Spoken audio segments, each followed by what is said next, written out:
지난주에 일곱절기 말씀 같이 나누었습니다. 농사와 관련된 구절들도 관련된 절기들도 여럿 있었습니다. 보리 추수가 끝나고 밀 추수가 끝나고 가을에 과일까지 수수가 다 끝나면 사람들은 가장 좋은 과일의 그 감람 열매에 즙을 짜서 감람 열매를 짜서 가장 고운 가장 좋은 가장 상등품의 기름을 만들었습니다. 오늘 성경에 보니까 2절에 보시면 감람을 찌어낸 순결한 기름 이런 말씀도 있고 또 곡식을 추수한 것 중에 좋은 것을 골라서 가장 고운 가루를 만들어서 떡을 준비했습니다. 하나님의 성전에 고운 기름으로는 등잔에 불을 밝히고 고운 가루로는 떡을 만들어서 안식일에 한 번씩 12개의 떡을 이제 교체하는 그런 용도로 사용했습니다. 그래서 구약의 성전에 있었던 이제 첫 부분의 등잔대, 등잔과 그러니까 불빛이죠. 그리고 뒤에 나오는 떡 이야기가 1절부터 9절 말씀에 우리가 읽은 말씀 전에 나오는 말씀입니다. 모든 절기, 모든 날, 그리고 성소의 모든 제사법, 성소의 기구 이런 것은 사실 다 그림자이고 예수님 안에서 모든 것이 다 실체, 본체로 드러나게 되죠. 어둠을 밝히는 빛처럼 예수님은 세상의 빛이다 이렇게 말씀해 주셨습니다. 지금도 오늘도 어둠 속에 있는 사람들에게 빛을 비춰주시는 예수님이십니다. 떡이라고 하는 것은 12개의 떡을 올려놓았는데 이스라엘의 12지파를 상징하는 떡이었습니다. 떡을 올려놓으면 일주일 후에 떡을 다시 물릴 때에 그 떡을 제사장들이 이스라엘 사람들을 대표해서 먹었습니다. 하나님께 올려드린 떡, 하나님의 떡을 사람들에게 나누어 주시면서 내가 너희들의 생명을 공급해 주겠다. 내가 너희들을 책임져 주겠다라고 하는 하나님의 약속이 있었습니다. 그래서 9절에 보시면 이런 말씀도 있습니다. 8절 안식일마다 이 떡을 여호와 앞에 항상 진설할지니 이는 이스라엘 자손을 위한 것이요 영원한 언약이다. 내가 영원히 너희와 약속하는 것이다. 그러면 여기 나오는 떡은 또 예수 그리스도 안에서 나는 생명의 떡이다 이렇게 말씀해 주시는 것이죠. 그래서 구약의 성소 안에 있었던 등잔불과 등잔대와 이 떡은 예수 그리스도 안에서 세상의 빛, 생명의 떡이신 예수 그리스도 안에서 우리가 이 말씀을 좀 더 잘 이해할 수 있습니다. 이 부분은 그렇게 어렵지 않게 설교할 수도 있고 설교를 들을 수 있는 그런 부분입니다. 그리고 다른 곳에서도 얼마든지 이 세상의 빛, 생명의 떡 이야기는 자주 접할 수 있는 그런 이야기라고 생각돼서 오늘 이 말씀은 지나가고 그 이후 말씀으로 여러분과 함께 이 말씀을 나누려고 합니다. 슬로밋의 아들 이야기입니다. 읽었던 말씀인데 슬로밋의 아들이 이름은 나와 있지 않은데 아들의 이름이 누구랑 싸우다가 하나님의 이름을 모욕하고 저주해서 결국 돌에 맞아 죽는 이야기입니다. 그럴 수도 있겠다라고 싶지만 레위기의 특성상 사실 오늘 이 말씀은 사실 좀 특별한 말씀입니다. 왜냐하면 레위기는 말씀으로만 가득한 책입니다. 너희는 이렇게 살아라, 이것을 해라, 이것을 하지 마라 이렇게 가득한 책이죠.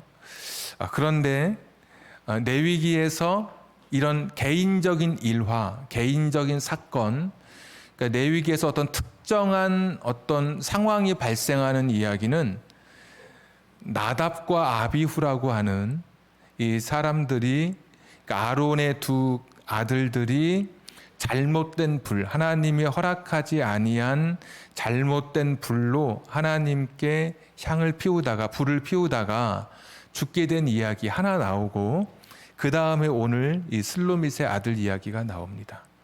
읽어보시면 다 딱딱한 말씀, 하나님의 말씀, 교훈으로만 가득 차 있는데 유독 특별하게 이런 개인적인 일화 어떤 개인적인 사건이 여기 기록되어 있는 것이죠. 그것도 사람이 이제 죽은 이야기가 나오는데 하나님의 이름을 모독해서 저주해서 결국 죽게 됩니다.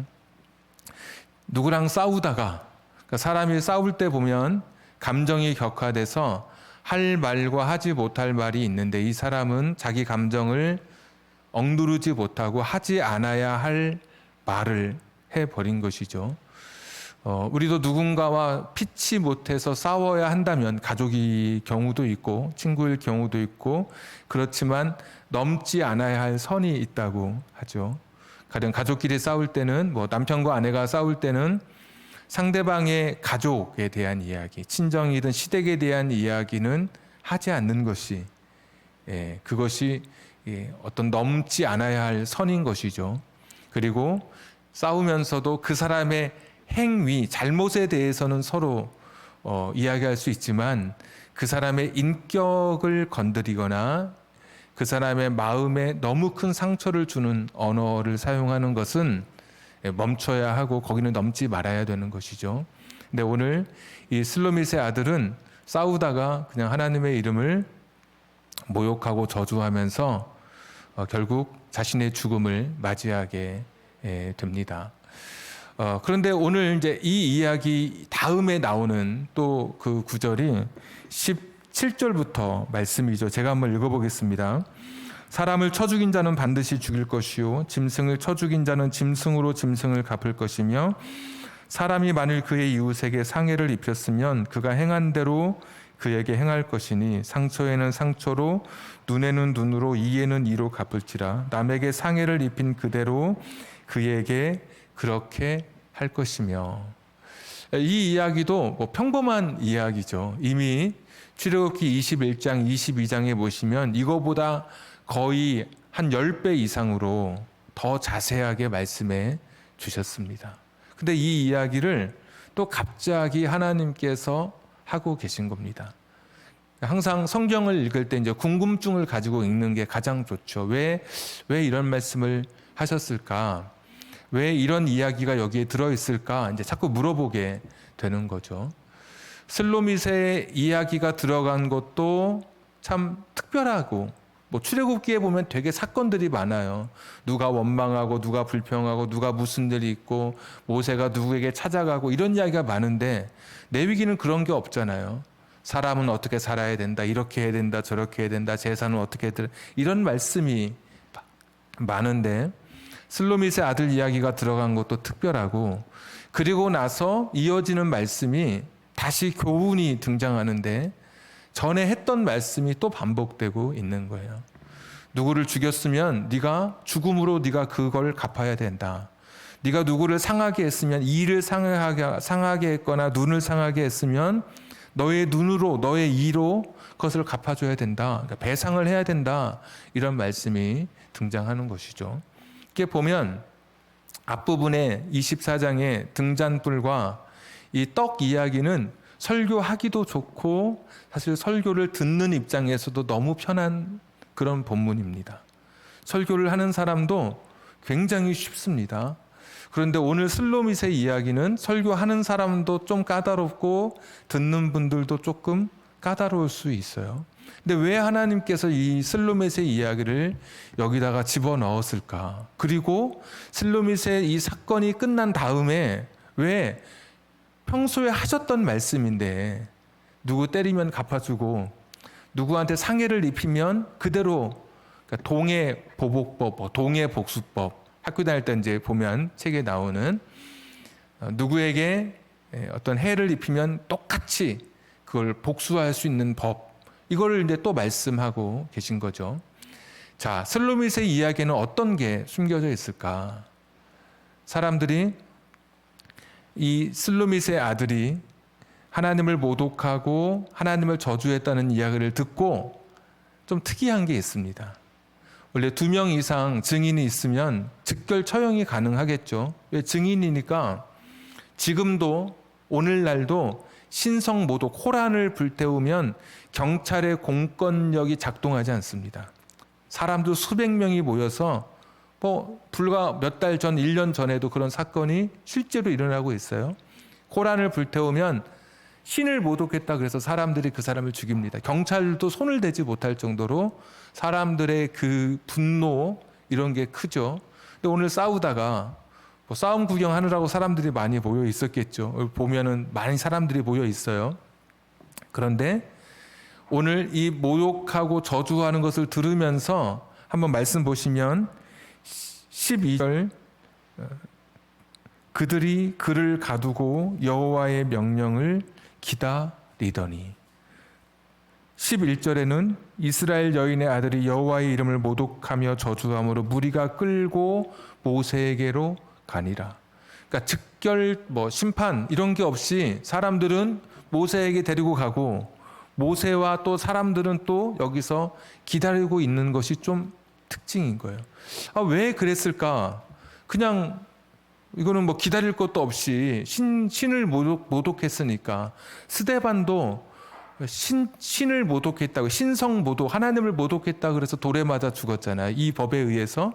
근데 왜 그렇게 사람들이 모세에게로 데려가고 또 모세는 또 왜 기다렸을까? 다른 이유가 아니라 우리가 읽었는데 어머니는 이스라엘 사람이었어요. 근데 아버지는 애굽 사람이에요. 등장하는데 우리가 9절에 10절에 그 말씀 있죠.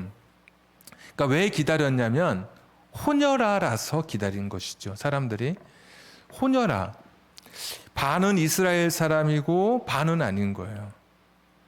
그래서 이 사람을 어떻게 처리해야 될지 모르겠는 거예요. 그래서 하나님께 묻는 거, 하나님 어떻게 해야 됩니까?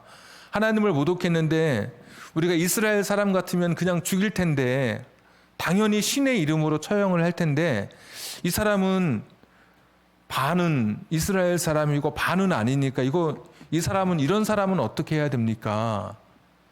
하나님께서 이렇게 말씀하시죠. 16절 여호와의 이름을 모독하면 그를 반드시 죽일지니 온 회중이 돌로 그를 칠 것이니라. 그 다음에 뭐냐면 거류민이든지 본토인이든지 똑같다 이런 말씀을 하시는 거죠. 그러니까 하나님께서 보시니까 사람들을 이렇게 딱 보시니까 사람들이 구분을 짓고 있더라는 것이죠. 이스라엘 사람과 이스라엘 사람이 아닌 사람을 지금 딱 구분을 짓고 있는 거예요. 그래서 기다리고 있는 거고 멈춰 있는 것이고 이걸 내가 어떻게 처리해야 될지 모르겠는 거죠. 그러니까 하나님께서 보니까 사람들이 그렇게 자기들과 남을 구별하고 구분을 딱 지어놓고 있는 거예요. 하나님께서 그때 이 사람들이, 그러니까 이스라엘이 하나님 나라의 백성으로 살아가야 할 사람들이 아직까지도 사람이면 다 똑같은 사람인데 자기들과 자기들 아닌 사람을 구별하는 것을 보면서 오늘 동해복수법, 아까 그 눈에는 눈, 이에는 이, 사람 죽이면 사람으로 갚고 눈을 다치게 했으면 눈으로 갚고 이 이야기를 하고 계신 거예요. 자, 왜냐? 22절 한번 보십시오. 22절. 거류민에게든지 본토인에게든지 그 법을 동일하게 할 것은 나는 너희의 하나님 여호와임이니라. 나는 너희의 하나님 여호와다 이런 말씀이 있을 때는 제가 찾아보니까 아주 엄격하게 말씀하실 때, 여러분 하나님 말씀은 다 엄격하잖아요. 그런데 아주 힘주어 말씀하실 때, 이것은 절대로 잊지 말라고 말씀하실 때, 신약에서는 비슷한 표현이 내가 진실로 너희에게 이르노니, 예수님 말씀은 거짓이 없이 다 진실인데 어떤 경우에는 내가 진실로 너희에게 이르노니, 근데 구약에는 말씀하시면서 나는 너희의 하나님 여호와다, 그러니까 내 말을 꼭 지켜라, 이 말을 지켜라. 그런데 그 동해복수법을 또 말씀하시면서 그 뒤에다가 거류민이든 본토인이든 똑같다 이 말씀을 하시는 거예요. 자, 왜 이 말씀을 하시느냐? 자기들끼리는 상해를 입히면 갚아주는 거예요. 이스라엘 사람들끼리는 보니까 슬로밋의 아들을 처리할 때 보니까 이스라엘 사람들끼리는 이 법을 적용하는 거예요. 아무런 그런 거리낌 없이, 그리고 아무런 장애 없이 내가 너에게 해를 끼치면 해를 끼친 만큼 갚아주는 거예요. 같은 사람들끼리, 이스라엘 사람들끼리는. 그런데 어느새 자기들 속에 이스라엘이 아닌 거류민, 외국인, 타국에서 온 사람, 이런 사람들은 구분을 짓게 되는 거죠. 그러니까 은연중에 다른 사람과 자기들을 구분을 짓는 것을 보면서 하나님께서 염려하셨던 것 같아요. 이 법은 똑같이 적용되어야 된다. 이 말씀은 대부분 가해자는 누가 가해자가 될 수 있지만 이 가해자가 이스라엘 사람이고 피해자가 이스라엘 사람이라면 아무 문제가 없어요. 근데 반대로 가해자가 이스라엘 사람인데 피해자가 이스라엘 사람이 아닌 슬로밋의 아들처럼 호녀라일 경우, 또는 외국에서 들어온 아예 외국인인 경우는 이 법에서 사람들이 잘 갚아주지 않으려고 하는 것이죠. 같은 사람들끼리는 갚아주는데 다른 사람들, 나와 다르다고 생각하는 사람들은 보이지 않는 차별이 이스라엘 안에 있었던 것이죠. 하나님께서 오늘 거류민이든지 본토인이든지 똑같다, 이 말씀을 2번 하고 계신 거예요. 슬로밋의 아들 때 보니까 사람들이 나와 다른 사람, 이스라엘과 이스라엘 아닌 사람들을 구분지어서 사고하고 일을 처리하는 것을 보면서 가나안 땅에 들어가서는 하나님의 나라, 하나님의 백성으로 살아야 되잖아요. 근데 가나안 땅에 들어가서 여전히 똑같이 슬로밋의 아들의 일을 처리하는 것처럼 이스라엘 백성이 똑같이 누군가를 차별하고 피부색이 다르다고, 언어가 다르다고, 인종이 다르다고, 민족이 다르다고 차별할까 봐 똑같이 누군가에게 피해를 입었으면 이 사람이 외국인이라 할지라도 똑같이 그런 배상을 받아야 되는데, 이렇게 그냥 놓아두면 이스라엘 사람들의 삶 속에 자기들끼리는 배상하고 자기들끼리는 돌보아도 타인을 향해서, 누군가를 향해서는 돕지 않고 누군가를 향해서는, 외국인들을 향해서는 갚아주지 않을 것을 아셨기 때문에, 그럴 가능성이 너무 컸기 때문에 하나님께서 오늘 이 말씀을 하고 계십니다. 거류민이든 본토인이든 똑같다. 그러니까 사람은 다 똑같은 사람이다. 누가 더 높고 누가 더 낮은 사람이 없고, 네가 이스라엘 사람이라고 해서 그 사람에게는 갚아주고 이스라엘 사람이 아니라고 해서 안 갚아줄 가능성이 충분히 큰 오늘 이 상황 속에서 하나님께서 사람은 다 똑같다. 누군가에게 잘못했으면 그 사람에게 용서를 구하는 것이다. 그 사람이 비록 힘이 없는 사람, 나와 같은 민족이 아니라 할지라도 그들에게 똑같은 사람으로 대우해야 된다. 나는 너희의 하나님 여호와다. 이 말씀을 오늘 하고 계신 거예요. 약자를 보호하시는 그 하나님의 그 마음이 오늘 이 24장 후반부에서 읽혀요. 대부분의 우리 그리스도인들, 우리 많은 사람들은 생명의 빛이 되시고 세상의 빛이 되시고 생명의 떡이 되신 그 말씀, 그런 것에 은혜 받고 그 말씀 속에 되게 감동받고 위로를 받지만, 오늘 후반부에 나오는 이 이야기는 그렇게 많은 사람들이 귀를 기울이지 않죠. 근데 저는 오히려 후반부에 나오는 이 하나님의 성품이 훨씬 더 매력적이라고 생각합니다. 훨씬 더 우리에게 위로가 되고 우리에게 용기를 준다고 저는 개인적으로 생각합니다. 약자를 배려하시는 하나님, 정말 없는 사람을 돌보시는 하나님. 오늘 이 슬로밋의 아들이 싸울 때 하나님의 이름을 모욕하고 저주했잖아요. 그런데 성경을 읽어보면 누구랑 싸우는지 대상이 나옵니다. 한번 다시 보시면 10절, 이스라엘 자손 중에 그의 어머니가 이스라엘 여인이요 그의 아버지는 애굽 사람인 어떤 사람이 나가서 한 누구랑 싸웁니까? 이스라엘 사람과 싸우는 거예요. 여러분, 지금도 그렇지만 혼혈은, 아직까지도 우리가 그렇지만 혼혈로 태어나면 저희 어릴 때 되게 놀림감이 됐었습니다. 이 시대도 말할 것도 없죠. 선민사상, 이스라엘의 선민사상이 뚜렷한 시대에, 그것이 축복이라고 생각하던 시대에 반만 있는 것이죠. 어쩌면 이스라엘 사람이 슬로밋의 아들의 약점을 잡고 놀렸을 수도 있죠. 약한 자를 배려하지 않고 그 약한 자를 오히려 짓눌렀을 수도 있죠. 그래서 여기 굳이 그냥 이 사람이 싸우다가 하나님을 모욕하고 저주했다고 그렇게 표현할 수도 있었을 텐데, 이건 저의 상상력이지만 이스라엘 사람과 싸웠다는 표현을 여기에 굳이 썼던 이유가 그것이 아닐까라는 생각을 해보게 됩니다. 우리가 약자를 배려하지 않고 누군가 약자를 짓밟고 그들을 더 짓누르고 억누르게 된다면 그 사람은 하나님의 이름을 모독할 겁니다.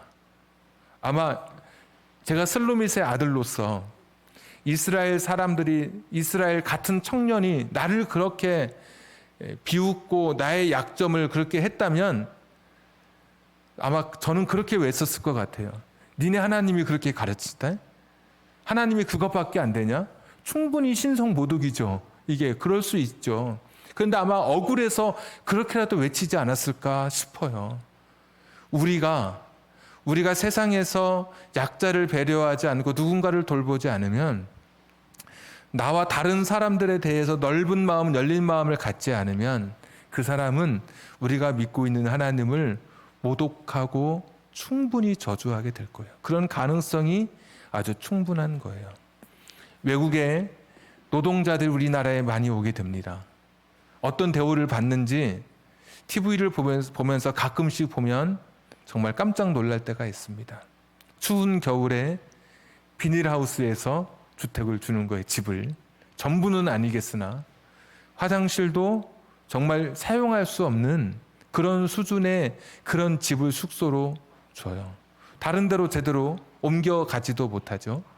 한국에서 일하다 간 노동자들이 외국에 이제 다시 본국으로 돌아가서 인터뷰하는 내용을 봤습니다. 안산에서 일하고 구로공단에서 일하고 했던 사람들, 한국말 잘합니까? 잘 못해요.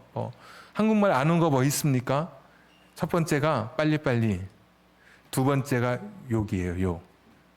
업주가 이 외국인 노동자에게 하는 것이 빨리빨리, 두 번째가 욕. 빨리 하지 않으면 욕을 하는 것이죠. 얼마나 많은 상처, 얼마나 많은 아픔을 가지고 돌아가게 됩니까? 오늘 하나님의 말씀, 하나님의 이 약속과는, 이 하나님 말씀하신 교훈과는 너무 다른 삶이 지금 21세기 오늘 우리 가운데서도 펼쳐지고 있습니다. 그러니까 오늘 이 말씀은 아주 단순하면서도 너무 정확한 말씀이에요. 그러니까 분명한, 선명해요. 메시지가 복잡하거나 애둘러 표현하지 않아요. 똑같다는 거예요. 거류민이나 본토인이나 똑같다. 슬로밋의 아들 일 처리할 때 보니까 다른 것 같아, 다르지 않을까, 분명히 다를 거야 라고 생각했던 사람들에게 똑같아. 사람은 사람이지, 하나님의 백성, 하나님의 출애굽의 길에 있다면 하나님의 이름을 모독하면 안 되지, 자기 죄는 자기가 짊어져야지, 사람이 다를 수 없지, 거류민이나 본토민이나 똑같아. 아, 너희 하는 거 보니까 너희 안 되겠다. 혹시 너희들이 또 누군가에게 상처를 입혔을 때 너희들이 갚아줘야 되는데 너희들 보니까 안 갚아줄 것 같다. 너희들 하는 꼴을 보니까, 너희들 생각하는 사고를 보니까 거류민, 본토인끼리는 서로 갚아주겠으나 거류민에게는 너희들이 그렇게 하지 않을 것 같구나. 하나님께서 거류민이나 본토인이나 똑같다. 나는 너희 하나님 여호와다. 이렇게 말씀해 주고 계신 거예요. 나는 너희 하나님 여호와다. 거류민이나 본토인이나 똑같다. 사람 위에 사람 없고 사람 아래 사람 없는 것이죠. 다 똑같은 사람이다.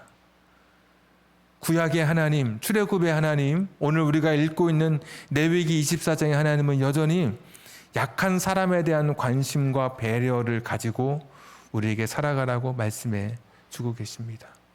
이 시대의 동일한 법전이 학교 다닐 때 보면 함무라비 법전이라고 있습니다. 거기에도 이 동해보복법, 똑같은 눈에는 눈, 이에는 이, 이런 말씀이 있어요. 다만 다른 점이 뭐냐? 거기에는 돈 있는 사람, 귀족 이상의 권력을 가진 사람은 사람을 죽여도 돈으로 갚을 수 있는 조항이 있어요. 이것은 성경과 배치돼요. 모르는 사람은 성경과 함무라비 법전이 거의 유사하다고 말하지만, 거의 같은 배경이라고 말하지만 사실은 전혀 달라요. 성경은 아무리 강하고 힘센 사람이라 할지라도 똑같이 해야 돼요. 누군가를 향해서 똑같이 갚아줘야 되고 똑같이 배상해야 돼요. 내가 힘 있다 그래서 나는 돈으로 갚고 힘없는 사람은 자기 목숨으로 갚고 그런 게 없는 거예요. 동일하게 힘없는 사람, 약한 사람을 돌보라고 오늘도 말씀해 주시죠. 곳곳에 읽다 보면 너희도 애굽에 있을 때 나그네 되었던 때를 생각하라.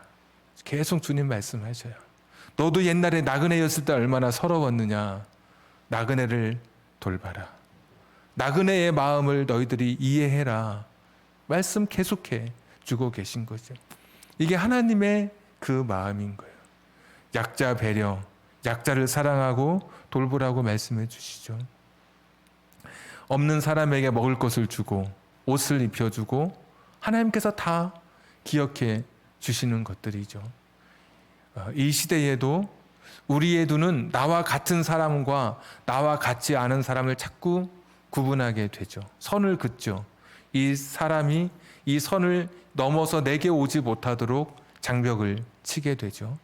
대표적인 것이 그 기생충이라고 하는 그 영화의 그 스토리 아닙니까?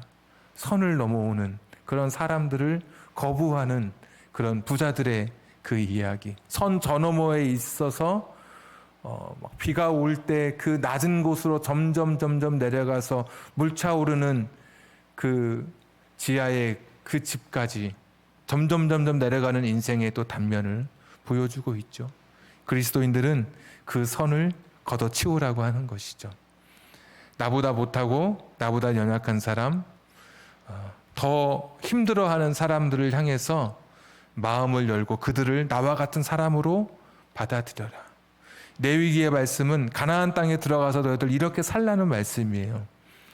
가나안은 힘 있는 사람의 세상, 집밥 늦고 약자로 누르는 세상인데, 가나안에 들어가서 그리스도인 이 하나님 나라의 백성의 삶은 약자를 배려하고 약자를 보호하는 그런 삶이라고 말씀해 주셔요. 하나님 나라의 윤리죠. 하나님 나라, 내가 하나님의 백성, 하나님을 섬기는 사람이라면 오늘 24장의 이 후반부의 이야기에도 귀를 기울이셔야죠.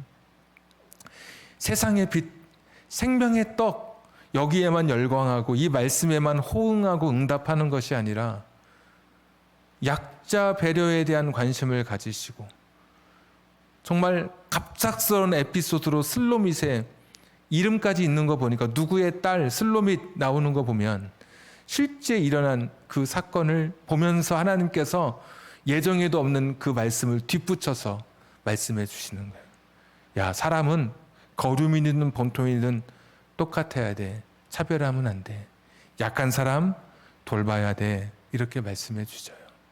자, 오늘 제가 이제 이렇게 해서 설교를 끝내려고 했어요. 이게 이제 구약 24장, 레위기 24장의 말씀이니까. 그런데 성경은 우리에게 하나의 더 이야기를 전해주고 있더라고요. 구약 24장, 레위기 24장의 그러니까 구약의 하나님은 약자 보호의 하나님, 약자 사랑의 하나님 이렇게 표현할 수 있겠죠. 그런데 신약에 예수님을 통해서 우리에게 또 하나의 우리가 더 하나 나아가야 할 길이 있다고, 단계가 있다고 말씀해 주시는데, 레위기 24장의 말씀이 약자 보호, 약자 사랑이라면 예수님의 메시지는 악입니다. 악자 사랑을 말씀해 주셔요. 성경 말씀 한번 보여주십시오. 마태복음 5장 38절, 또 눈은 눈으로 이는 이로 갚으라 하였다는 것을 너희가 들었으나, 오늘 이 말씀이잖아요. 우리가 읽고 있는 말씀, 약자 보호에 대한 말씀이잖아요. 근데 39절, 나는 너희에게 이르노니 악자야 악자. 악한 자인데 그냥 줄이면 악자잖아요. 악자. 악한 자, 악자를 대적하지 말라. 누구든지 내 오른편 뺨을 치거든 왼편도 돌려. 오른뺨 치면 어떻게 하죠? 우리도 오른편 뺨을 치는 게 맞죠. 이게 그런데 그렇게 하지 말고 또 40절 말씀, 또 너를 고발하여 속옷을 가지고자 하는 자에게, 우리 40절 말씀 한번 보여주십시오. 다음 말씀, 39절 다음 말씀, 또 너를 고발하여 속옷을 가지고자 하는 자에게 겉옷까지도 가지게 하며 또 누구든지 너로 억지로 오리를 가게 하거든 그 사람과 심리를 동행하고. 분명히 나에게 악하게 대하는 사람, 이 사람을 향해서 선한 마음을 가지라고 하는 것이죠. 자, 마지막 말씀 45절, 자, 다 같이 한번 읽겠습니다. 시작. 이같이 한즉 하늘에 계신 너희 아버지의 아들이 되리니 이는 하나님이 그 해를 악인과 선인에게 비추시며 비를 의로운 자와 불의한 자에게 내려 주심이라. 아멘. 하나님은 악인도 선인도 보편적 사랑으로 돌보시는 하나님 말씀하시면서 악자, 악한 자에 대한 사랑을 말씀해 주셔요. 너무 어렵죠. 약자 배려는, 약자 보호, 약자 사랑은 구약의 레위기 24장의 이야기는 해볼 것 같아요. 할 수 있을 것 같아요. 대부분 사람들의 마음에, 특별히 교회 다니는 사람들, 세상은 인정하지 않을 수 있어도 교회 다니는 사람들의 마음에 신적 국률함이 있어요. 이게 우리 마음에 누군가를 불쌍히 여기고 싶은 마음이 세상은 인정하지 않아도 교회 다니는 사람들에게 대부분의 제가 보면 있어요. 불쌍히 여기고 싶어요. 그런데 예수님 말씀, 악자 보호, 악자 사랑, 여긴 너무 힘들어요. 그렇죠? 근데 우리가 가는 길은 여기까지인 거예요. 악한 사람까지 내가 사랑하는 거예요. 불가능하죠. 너무 어렵죠. 내가 약한 사람을 도울 수 있을 것 같아요. 악한 사람은 내가 어떻게 할까? 여러분 어떻습니까? 나 힘들게 하고, 나 고통스럽게 하고, 내 마음 갈기갈기 찢어놓고, 내 가정 산산조각 내고, 내게 너무 큰 상처를 주고, 너무 나쁜 일을 거듭거듭 반복하는 이 악한 사람, 나쁜 사람을 여러분 어떻게 할 수 있을까요? 용서가 되시던가요? 사랑할 수 있으시던가요? 약자 배려는 어떻게 해보겠는데 악자 사랑은 내가 어떻게 할 수 있을까? 제가 할 수 있는 방법을 알려드리겠습니다. 힘드시죠? 방법을 알려드릴게요. 어떻게 할 수 있느냐? 하나님 말씀이니까 하는 거예요. 하나님 말씀이니까 할 수 있는 거예요. 내 감정은, 내 마음의 상태는 절대로 용납할 수 없어요. 내가 그 사람에게 받은 것이 너무 억울하고 내가 견딜 수 없어요. 절대로 용서하거나 사랑할 수가 없어요. 내 마음에 몇 번씩, 하루에 몇 번씩이라도 죽이고 싶은 마음이 들 정도로. 그런데 하나님 말씀이니까, 이게 이렇게 해야 하나님의 아들이라고, 이게 하나님 믿는 사람의 삶이라고 말씀해 주시니까, 약한 자를 배려하는 것을 넘어서서 악한 사람을 사랑하는 것, 이것이 하나님의 나라의 삶이라고 말씀하시니까 그냥 말씀에 순종해서 하게 되는 것이죠. 인간의 감정이나 결단으로는 절대 불가능해요. 하나님 말씀이니까 하는 거예요. 너 배 저 깊은데 그물 내려 고기 잡아라. 인간적 감정이나 인간적 사고나 상식으로는 불가능해요. 그런데 말씀하시니까, 하나님 말씀이니까, 예수님 말씀하시니까 말씀에 의지해서 내가 그물을 내리겠습니다. 이게 신앙생활이거든요. 너 가서 네 눈 씻어라. 씻는다고 무슨 일이 일어날까? 실로암에 가서 눈을 씻어요. 눈을 뜨게 되는 거예요. 내 감정과 상식과 지식으로는 불가능한데, 받아들일 수 없는데 하나님 말씀이니까 받아들였더니, 하나님 말씀이니까 순종했더니 너무나 놀라운 일이 일어나는 거예요. 원수를 사랑하는 거, 내가 저 사람을 용서하는 거 도저히 할 수 없어요. 내가 어떻게 저런 사람을 용서합니까? 어떻게 내가 저런 사람을 내가 마음속으로 받아들일 수 있습니까? 근데 하나님 말씀이니까 억울하고 속상하지만 내가 그 사람을 사랑하기로 결단하고 사랑하고 용서하는 거예요. 그런데 놀라운 것은 그럴 때 나의 억울함을 상쇄할 만한 엄청난 놀라운 기적이 그때 그 시간에 나를 기다리고 있는 거예요.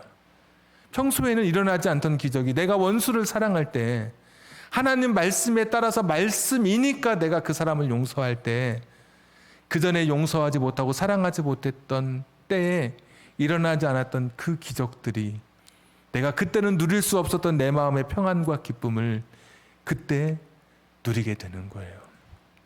어떤 한 가정이 있어요. 남편이 그 친구의 꾀임에 빠져서 사기를 당해서 그 충격으로 남편이 세상을 떠나게 돼요. 얼마나 큰 충격입니까? 재산도 다 잃고 남겨진 아내와 자식들도 엄청 힘든 삶을 살아요. 점점 가정이 기울어져 가기 시작하고, 믿었던 남편 친구들이 자기 편이 될 줄 알았는데 막상 가서 만나보니까 내 남편 죽었다고 내 남편의 이야기를 증언해 주는 사람이 하나도 없어요. 다 나 잘 모른다고, 그런 관계는 친한데 그 둘 관계는 내가 잘 모른다고 하면서 다 발뺌하기 시작해요. 가정의 경제가 허물어지고 그것 때문에 남편은 잃고 다 무너져 가고 있어요. 여러분 마음이 어떻습니까? 용서할 수 있습니까? 사랑할 수 있습니까? 억울하죠? 사실 잠이 오지 않죠. 근데 놀라운 거는 그 친정 어머니가 새벽마다 기도합니다. 친정 어머니가. 그 악한 사람, 자기 사위의 그 친구, 사기친 그 사람이 잘 되도록 기도합니다. 성공하도록 기도합니다. 엄청 더 뛰어나게 되도록 기도합니다. 이유인 즉슨 이 사람이 너무 잘 돼서, 너무 성공하고 너무 큰 부자가 되면 그 옛날에 자기가 사기쳤던 그 친구 가정이 생각나서 혹시 도움 줄까 봐,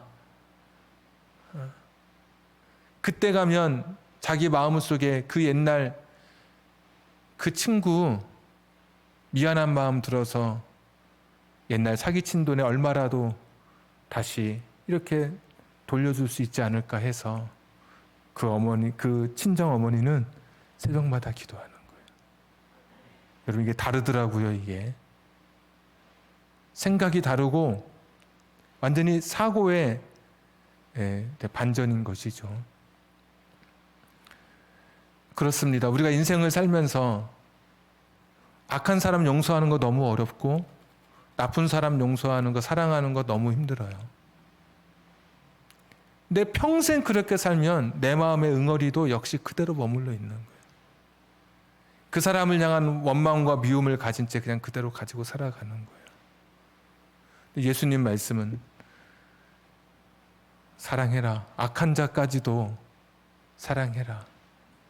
예수님 자기 찌르는 병사들 용서해 주시고, 스데반 역시 자기 돌로 치는 사람들 용서하고, 그리고 평안함 가운데 하나님께 영혼을 맡기고 이 세상을 떠나게 되는 것이죠. 용서하지 않고 사랑하지 않고 원수를 향해서 내 마음을 온전히 열어서 그를 품지 않고서는 결코 내 삶도 편안할 수 없는 거예요. 하나님 말씀이니까 내가 그를 용서하고 사랑하게 될 때 정말 내가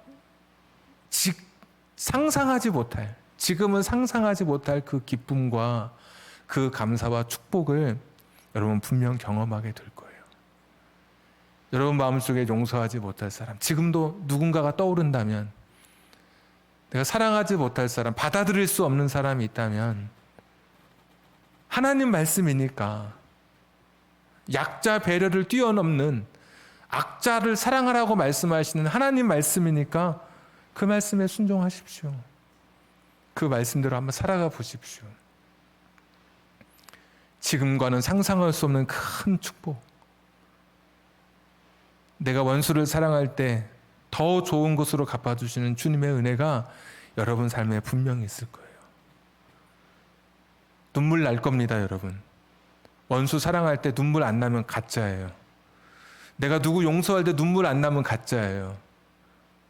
어떤 분 그렇게 기도하더라고. 하나님, 억울해서 용서 못하겠습니다. 그러더라고요. 실제로 기도하는데 눈물 후리면서 내가 지나온 세월이 너무 한탄스러워서 내가 저 사람 내가 받아들일 수가 없습니다. 그런데 하나님 말씀하시니까 제가 그렇게 하겠습니다. 근데 너무 억울합니다 하면서 우는 거예요. 그냥 억울해서 우는 거예요. 그 사람은. 나도 같이 맞서야 되는데 하나님 말씀이니까 내가 용서해야 되고 사랑해야 되니까 자기 너무 억울하다고 울면서 그 눈물을 하나님 닦아주시는 것이죠. 그 마음을 하나님 위로해 주시는 것이죠. 구약의 하나님의 마음은 약한 사람, 너랑 똑같은 사람이야.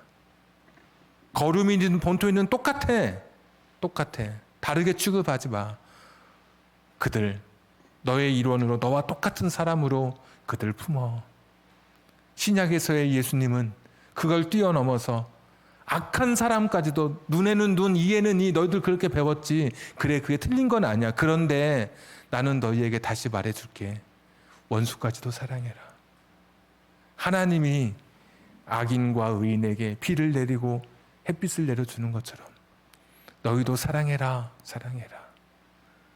오늘 말씀 한 주간 내 삶 속에 이 말씀이 실천되는 한 주가 되었으면 좋겠습니다. 같이 복음성가 한 장 같이 찬양하겠습니다.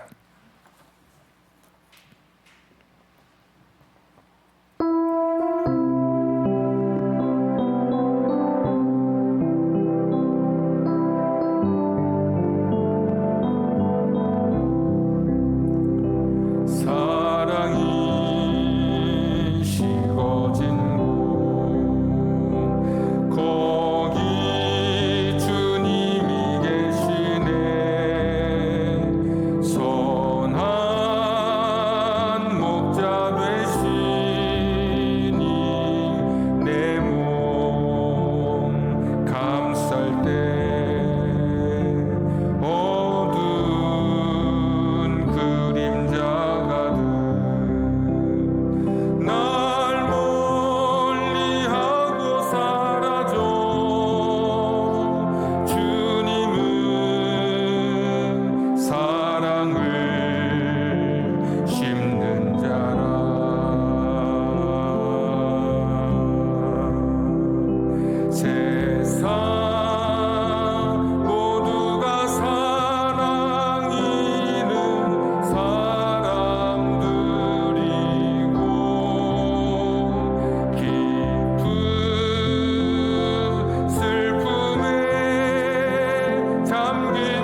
시간에 같이 한번 기도하겠습니다.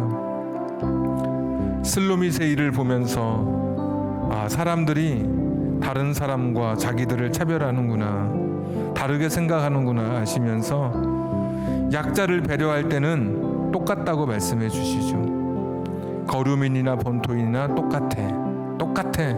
나는 너희 하나님 여호와야.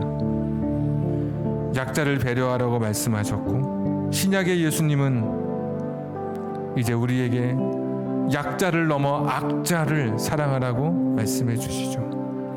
악한 사람 그들도 용서하라고 말씀해 주시죠. 눈물 나죠. 너무 억울하죠. 지나온 세월, 그 사람 때문에 상처받은 시간들이 얼마인데, 그 사람 때문에 내가 겪고 있는 이 아픔이 얼마인데 내가 어떻게 용서할 수 있을까? 하나님 말씀이니까 하는 겁니다. 눈물 나는데 하나님 말씀이니까 순종하면서 사랑을 심는 자로 살아가는 겁니다. 한 주간 사랑을 심게 해 주옵소서. 우리 같이 한번 기도하겠습니다. 전능하시고 자비로우신 아버지 하나님 도와주시옵소서. 아버지 하나님 불쌍히 여겨주시옵소서. 하나님 사랑을 심는 자로 살게 하여 주시옵소서.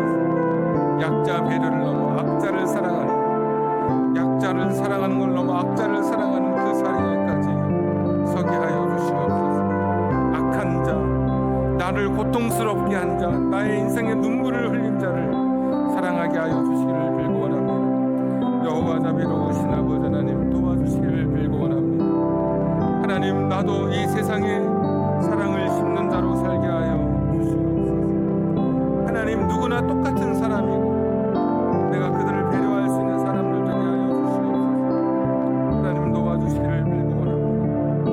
하나님 긍휼히 여겨주시기를 빌고 원합니다. 전능하신 하나님, 다시 한번 기도하며 나아갑니다. 하나님 말씀 붙들고 내가 모욕하면, 내가 약자를 배려하지 않으면 세상이 하나님을 모독하고 모욕하는 것임을 알게 해 주시옵소서.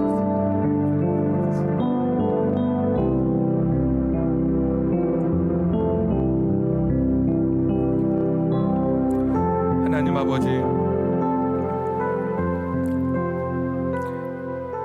거루민이나 본토인이나 똑같다고 힘주어 강조해서 말씀해 주신 하나님의 그 뜻을 받들어 내 주변에 나보다 못한 약자를 배려하는 그런 눈이 뜨이게 하시고, 그런 마음이 생겨나게 하시고, 그런 삶을, 배려의 삶을 살아가게 해 주옵소서. 선을 긋지 않게 하시고, 그 어떤 선을 치우고 누구라도 같은 사람으로, 사람이기에 그를 받아들일 수 있는, 그가 가진 권리를 누릴 수 있는 그러한 사람들로 저희를 살아가게 해 주옵소서. 악한 자까지도 사랑하라고 말씀하신 예수님의 말씀 앞에 오늘도 우리의 삶을 다시 한번 돌아봅니다. 눈물 나지만, 용서할 수 없을 만큼 너무 큰 상처를 받았지만 하나님 말씀이니까, 억울하지만 하나님 말씀이니까 용서하며 사랑하며 살게 해 주시옵소서. 그때 내게 주실 그 하나님의 말할 수 없는 사랑, 말할 수 없는 은혜를, 사랑을 심는 자로 살아갈 때 하나님 주시는 그 은혜를, 은총을 누릴 수 있는 우리들 되게 해 주옵소서. 코로나로 어려운 때 잘 이겨가게 하시고, 그 누구라도 코로나에 확진될 수 있는 이 시간 속에서도 건강 주시기를 원하옵고 기도합니다. 허리 수술을 마치고 퇴원하여서 하나님 앞에 감사하여 드리는 예물이 있습니다. 더 이상 연약하여지지 않도록 강한 팔로 붙잡아 주셔서 일상생활에 불편함 없도록 우리 권사님 하나님의 손에 능하신 팔로 인도해 주시고 붙들어 주시옵소서. 오늘도 귀한 예물 드린 손길 하나님의 시간에 풍성하게 갚아 주옵소서. 이제는 우리 구주 예수 그리스도의 은혜와 하나님 아버지의 극진하심, 사랑하심과 성령님 감동, 감화, 내주 충만하심이 거류민이나 본토인이나 똑같다고 말씀해 주신 그 약자 배려의 그 마음을 가지고 살아갈 우리 사랑하는 성도님들 머리 위에 악인까지 사랑하라고 말씀하신 그 말씀 붙들고 이 세상 속에 한 주간 속에 사랑을 심고 살아갈 우리 성도님들 머리 위에 저들의 가정과 직장과 사업장과 환경과 인생의 꿈 위에 지금부터 영원까지 함께 하시기를 간절히 축원하옵나이다. 아멘.